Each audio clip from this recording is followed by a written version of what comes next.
नमस्कार मित्रांनो, मी निलेश शिंदे तुमचं आपल्या मल्टिपल इन्फोज या यूट्यूब चॅनलमध्ये सहर्ष स्वागत आहे। तर मित्रांनो, आजचा आपला व्हिडिओ दिव्यांग लाभार्थ्यांसाठी अगदी महत्त्वपूर्ण असणार आहे। कारण की मित्रांनो, आपल्या राज्य सरकारकडून आता दिव्यांग व्यक्तींना त्यांच्या लग्नासाठी 2.5 लाखांपर्यंत अनुदान देण्यात येत आहे। तर या व्हिडिओमध्ये आपण जाणून घेणार आहोत की 2.5 लाखांपर्यंत अनुदान नेमकं कोणाला मिळणार आहे आणि ते कशा प्रकारे मिळणार आहे, आणि 2.5 लाखांपर्यंत आपल्याला लग्नासाठी अनुदान मिळवायचे असेल तर त्यासाठी कोणती कागदपत्रे लागणार आहेत, त्याच्या अटी कोणत्या आहेत आणि यासाठी तुम्हाला अर्ज कोणत्या ठिकाणी करायचा आहे। तर या संपूर्ण योजनेविषयी सर्व माहिती आज आपण या व्हिडिओमध्ये जाणून घेणार आहोत। त्याच्यामुळे मित्रांनो, व्हिडिओ शेवटपर्यंत नक्की बघा, कारण की खूप महत्त्वपूर्ण असा हा व्हिडिओ असणार आहे।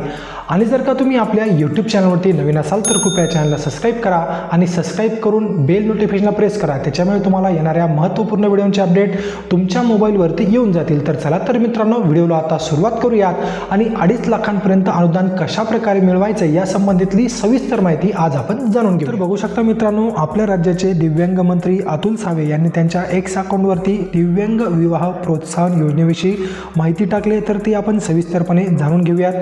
दिव्यांग विवाह प्रोत्साहन योजनेत ऐतिहासिक सुधारणा। आता दिव्यांग व्यक्तींना सामाजिक, भावनिक व आर्थिक स्थैर्य मिळावे तसेच त्यांच्या सक्षमीकरणासाठी राज्य शासनाने दिव्यांग अव्यंग विवाह प्रोत्साहन योजनेत महत्त्वपूर्ण सुधारणा केल्या आहेत। या सुधारणा अंतर्गत योजनेच्या अनुदानाच्या रकमेमध्ये आता लक्षणीय वाढ करण्यात आली असून दिव्यांग विवाह हा नवीन घटक नव्याने समाविष्ट करण्यात आला आहे। तर नव्या सुधारित योजनेनुसार दिव्यांग अव्यंग विवाहासाठी 1,50,000 म्हणजेच एक व्यक्ती दिव्यांग आणि दुसरी व्यक्ती अव्यंग म्हणजे व्यंग नसलेली अशा व्यक्तींसाठी आता 1,50,000 रुपये अनुदान मिळणार आहे। तसेच दिव्यांग विवाहासाठी 2,50,000 इतके अनुदान देण्यात येणार आहे। तर यामध्ये समजून घ्या मित्रांनो, दिव्यांग अव्यंग म्हणजे एकच व्यक्ती दिव्यांग आहे आणि दुसरी व्यक्ती दिव्यांग नाही, त्यांच्यासाठी 1,50,000 आणि दोन्ही व्यक्ती म्हणजेच पती आणि पत्नी दोघी दिव्यांग असतील तर त्यांना 2,50,000 इतके अनुदान देण्यात येणार आहे। तर ही गोष्ट तुम्हाला समजली असेल मित्रांनो। तर आपण आता पुढे बघूयात।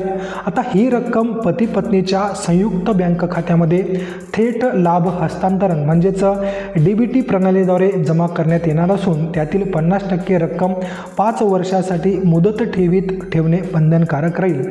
तर हा पॉईंट जरा लक्षात घ्यायचा आहे मित्रांनो। आता ही जी काही 1.5 लाख रुपये किंवा 2.5 लाख रुपये ही जी काही रक्कम मिळणार आहे ती आता पती पत्नीच्या संयुक्त बँक खात्यामध्ये थेट हस्तांतरित होणार आहे। तर मित्रांनो, याच्यामध्ये कोणाही एकाच्या अकाउंटमध्ये ही रक्कम जाणार नाही। पती आणि पत्नीचं एक संयुक्त बँक खाते राहील आणि त्याच्यामध्येच ही रक्कम जमा होईल आणि त्याच्यामधली जी 50% रक्कम असेल ती 5 वर्षासाठी मुदत ठेवीत म्हणजेच FD मध्ये ठेवणे बंधनकारक राहणार आहे। आता जर का तुम्हाला 2.5 लाख रुपये मिळाले तर त्याच्यामधली 50% रक्कम किंवा 1.5 लाख जर का मिळाले तर त्याच्यामधली 50% रक्कम तुम्हाला 5 वर्षासाठी FD करावी लागेल। तुम्हाला फक्त 50% इतकी रक्कमच वापरता येणार आहे। तर FD केल्यामुळे मित्रांनो तुम्हाला त्याचं व्याजासहित तुम्हाला परतावा मिळू शकतो, कारण की तुम्हाला हे खूप गरजेचं असणार आहे आणि तुमच्यासाठी ही महत्त्वाची गोष्ट आहे। त्यानंतर मित्रांनो, आता दिव्यांग व्यक्तींच्या विवाहातून मिळणारे भावनिक, मानसिक व सामाजिक स्थैर्य लक्षात घेता ही अनुदान वाढ अत्यावश्यक होती। शासनाने घेतलेला हा निर्णय सामाजिक समता, सर्वसमावेशकता आणि भेदभावमुक्त समाज निर्मितीच्या दिशेने महत्त्वाचे पाऊल असून भारतीय संविधानातील न्याय, स्वातंत्र्य, समानता, बंधुता व प्रतिष्ठा या मूल्यांना अधोरेखित करणारा आहे। योजनेअंतर्गत वधू अथवा वराकडे किमान 40% किंवा त्यापेक्षा अधिक दिव्यांगत्वाचे UDID प्रमाणपत्र असणे आवश्यक आहे। तर सगळ्यात महत्त्वाची अट जाणून घ्या मित्रांनो। आता जर का तुम्हाला या योजनेचा लाभ घ्यायचा असेल तर तुमच्याकडे वधू किंवा वराकडे किंवा वधू आणि वरा दोघांकडे 40% किंवा त्यापेक्षा अधिक दिव्यांगत्वाचे UDID प्रमाणपत्र असणे आवश्यक आहे, तरच तुम्हाला या योजनेचा लाभ घेण्यात येणार आहे। तर अधिक आपण स्पष्ट करून सांगणार आहोत। तर मित्रांनो, याच्यामध्ये जर का तुम्हाला एक व्यक्ती दिव्यांग आणि दुसरा व्यक्ती अव्यंग म्हणजेच व्यंग नसलेला असेल तर याच्यामध्ये जो व्यक्ती दिव्यांग असेल त्याच्याकडे 40% किंवा त्यापेक्षा अधिक दिव्यांगत्वाचे UDID प्रमाणपत्र असणे आवश्यक आहे। आणि जर का तुम्हाला 2.5 लाख रुपयांचा लाभ घ्यायचा असेल तर दोघी म्हणजेच पती आणि पत्नी या दोघांकडे दिव्यांग सर्टिफिकेट म्हणजेच 40% किंवा त्यापेक्षा अधिक दिव्यांगत्वाचे UDID प्रमाणपत्र असणे आवश्यक आहे। आता ही गोष्ट तुम्हाला लक्षात आली असेल। त्यानंतर मित्रांनो, विवाह कायदेशीररित्या नोंदणीकृत असावा, तसेच विवाहानंतर 1 वर्षाच्या आत संबंधित जिल्हा दिव्यांग सक्षमीकरण अधिकारी यांच्याकडे अर्ज करणे आवश्यक आहे।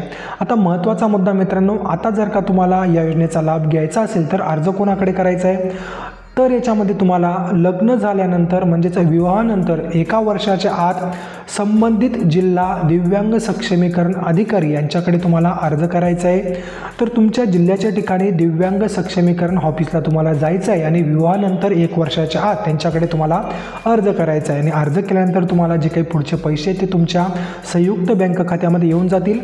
आता या सुधारणांसाठी दिव्यांग कल्याण विभागाच्या प्रस्तावास मान्यता देत सदर योजनेसाठी वार्षिक 24 कोटी इतक्या खर्चात शासनाने आता मंजुरी दिली आहे। तर याच्यामध्ये महत्त्वाची गोष्ट, आता सरकारकडून ही जी काही योजना आहे त्याच्यासाठी मान्यतासुद्धा देण्यात आली आहे आणि या योजनेसाठी वार्षिक 24 कोटी इतका खर्च आता शासनाने मंजूर करण्यात आला आहे।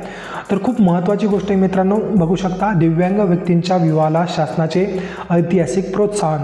वरील सांगितल्याप्रमाणे आता बॅनरवरती आपण बघू शकतो दिव्यांग अव्यांग म्हणजेच एक व्यक्ती दिव्यांग, दुसरा दिव्यांग नसलेला म्हणजेच अव्यंग असेल तर 1,50,000 आणि दोघी जर का दिव्यांग असतील, पती पत्नी दोघी दिव्यांग असतील तर त्यांना विवाहासाठी 2,50,000 इतकी अनुदान मिळणार। तर खूप महत्त्वपूर्ण असा व्हिडिओ होता मित्रांनो। व्हिडिओ जर का तुम्हाला आवडला असेल तर व्हिडिओला एक लाईक नक्की करा आणि जास्तीत जास्त लाभार्थ्यांपर्यंत व्हिडिओला नक्की शेअर करा।